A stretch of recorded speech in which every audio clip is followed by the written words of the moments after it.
इस क्वेश्चन में इस सीरीज़ में देखते हैं 61 टू 70 क्वेश्चंस। ठीक है, प्रधानमंत्री जन धन योजना कब प्रारंभ की गई? तो ये बार बार क्वेश्चन आ रहा है, बहुत इंपॉर्टेंट क्वेश्चन है। 2014 में। इसका तो पूरा डेट सहित पूछ लिया जाता है। 28 अगस्त 2014 को प्रधानमंत्री जन धन योजना, ठीक है, जिसको शॉर्ट में PMJDY भी कहते हैं, राष्ट्रीय मिशन का शुभारंभ किया गया था। यह मिशन 2 चरणों में लागू किया गया था। ठीक है। 62, प्रधानमंत्री सुरक्षा बीमा योजना किस आयु वर्ग के व्यक्तियों के लिए लागू की गई है? तो ये 18 से 70 वर्ष के, ये भी पूछा जाता है। और ये कब स्टार्ट करी गई थी? 9 मई 2015 को।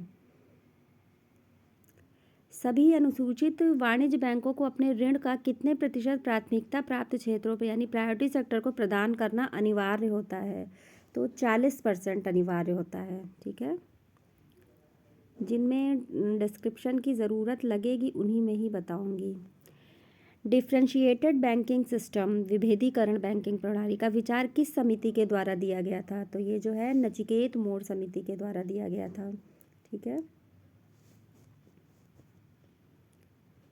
निम्नलिखित में से कौन सा कथन सत्य नहीं है? नगद आरक्षित अनुपात, कैश रिजर्वेशन जिसको कहते हैं, में कमी मुद्रा आपूर्ति में वृद्धि लाती है। तो देखिए, अगर सिंपली इसको बहुत सिंपल लैंग्वेज में भी समझें कि अगर आप कोई चीज़ रिज़र्व में कमी कर रहे हैं तो ऑटोमेटिकली जो आपूर्ति, मुद्रा आपूर्ति रहेगा उसका, वो उसमें इंक्रीज़ हो जाएगा।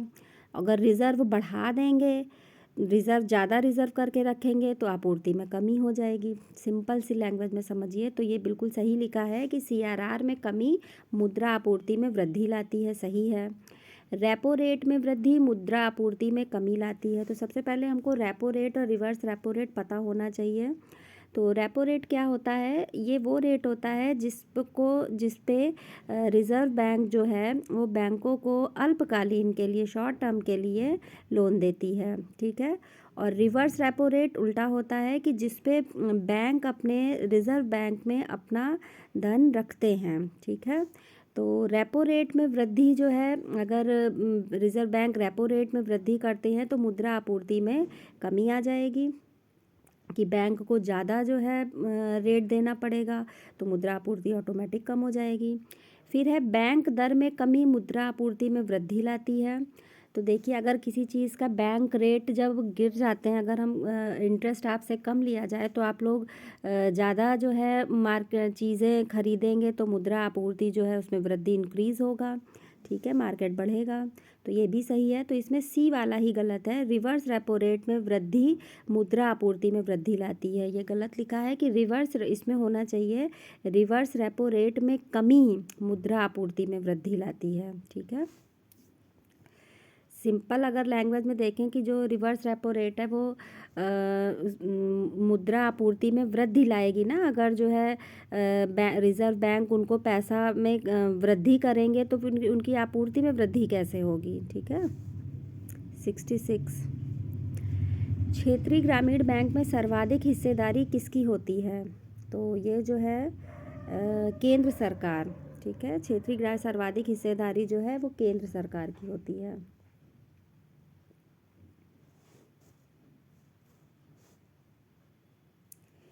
इसमें जो है 50% केंद्र सरकार का होता है, 15% राज्य सरकार का होता है, और जो प्रायोजक बैंक होता है उसका 35% होता है। तो ये ऐसे भी पूछा जा सकता है, तो ये आपको थोड़ा सा आइडिया होना चाहिए। 50, 15, 35। ठीक है।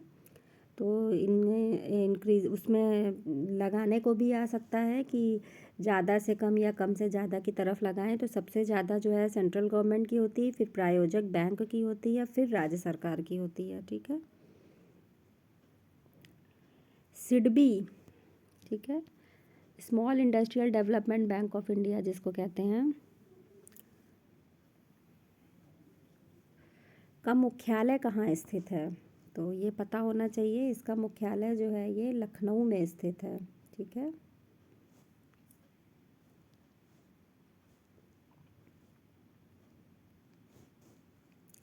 मौद्रिक नीति,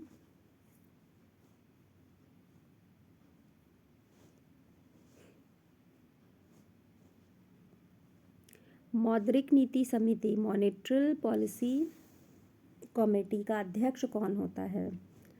तो ये जो है इसका अध्यक्ष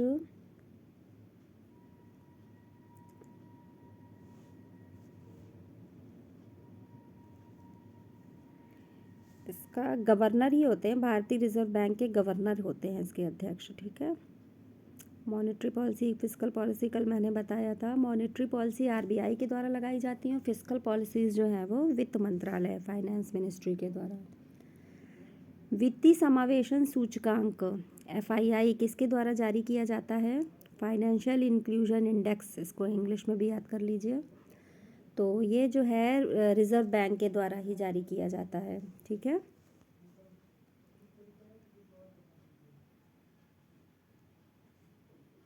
और ये जुलाई में प्रकाशित किया जाता है, ये याद रखिएगा। निम्नलिखित में से कौन सा फिएट मनी का उदाहरण है? तो फिएट मनी क्या होता है? करेंसी नोट, ठीक है। करेंसी नोट जो है फिएट मनी का उदाहरण है।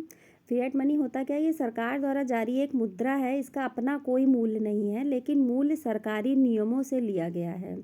इसको सरल भाषा में अगर समझें हम कि जैसे 500 का नोट है तो जिसका वास्तविक मूल्य 500 नहीं है, लेकिन भारत सरकार द्वारा धारक को जब वचन देने पर उसका मूल्य 500 हो जाता है, क्योंकि उसका मूल्य सरकारी नियमों से लिया गया है। जैसे अब कागज़ की नोट है, वो 500 रुपये की थोड़ी ना होगी, पर उसमें लिखा रहता है कि धारक को मैं 500 रुपये देने का वादा करता हूँ, इसलिए उसको जो है मान लिया जाता है। तो इसी को फिएट मनी कहते हैं। तो करेंसी नोट्स जो होते हैं ये इसका उदाहरण है। तो मिलते हैं नेक्स्ट वीडियो में। थैंक